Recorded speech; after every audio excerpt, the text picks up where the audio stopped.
مرحبا بكم في نشرة رياضية جديدة وحصرية.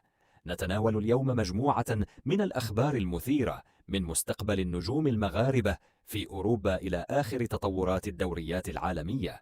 مستقبل عمران لوزة. يتواجد الدولي المغربي عمران لوزة على رادار أندية سعودية كبرى للتعاقد معه. رغم هذه العروض المغرية، يفضل اللاعب الاستمرار في الدوري الإنجليزي مع ناديه واتفورد.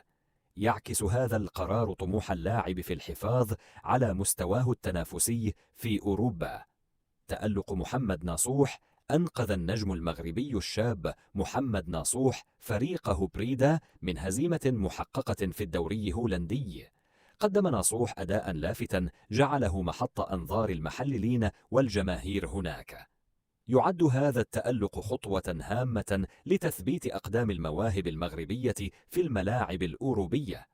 حيرة أيوب بوعدي. يعيش الموهبة الصاعدة أيوب بوعدي حالة من التردد بين تمثيل منتخب الأسود أو الديكة الفرنسية. لم يحسم بعد موقفه النهائي، مما يجعل مستقبله الدولي محل ترقب كبير. تأمل الجماهير المغربية أن يختار الدفاع عن ألوان الوطن. قرار مانويل نوير. كرر الحارس الألماني العملاق مانويل نوير تأكيده على عدم العدول عن قرار اعتزال اللعب الدولي. يركز نوير حاليا بمجمل طاقته مع ناديه بايرن ميونخ لتحقيق المزيد من الألقاب. ترك نوير فراغا كبيرا في حراسة مرمى الماكينات بعد مسيرة أسطورية. توقعات جاري كراغير. يتوقع المحلل الإنجليزي جاري كراغير صدارة مغربية مستحقة لمجموعته في المونديال القادم. يرى كراغير أن المنتخب المغربي يملك كل المقومات لتجاوز دور المجموعات بقوة. تمنح هذه الشهادة العالمية دفعة معنوية للعناصر الوطنية. تقرير إسباني عن المنتخب. كشف تقرير إسباني جديد عن أدلة تعزز موقف المنتخب المغربي في نهائيات الكيان. يسلط التقرير الضوء على التطور التكتيكي الذي وصل إليه الأسود تحت قيادة الركراكي. يعد هذا الاعتراف الأوروبي دليلا على الهيبة التي بات يتمتع بها المغرب. إشادة فليك بفيران توريس. أثنى مدرب برشلونة هانسي فليك على الأداء المميز للاعب فيران توريس بعد تألقه في الديربي. يرى فليك أن توريس أصبح عنصرا فعالا في خطته الهجومية للمباريات القادمة. هذه الثقة ستعطي اللاعب حافزا أكبر لتقديم المزيد. تصريحات سانتوس والشعباني. أكد المدرب سانتوس أن برشلونة لم يحسم تأهله بعد، بينما تعهد الشعباني بالقتال للعودة في الإياب. تعكس هذه التصريحات حجم الندية والإثارة المرتقبة في المواجهة القادمة.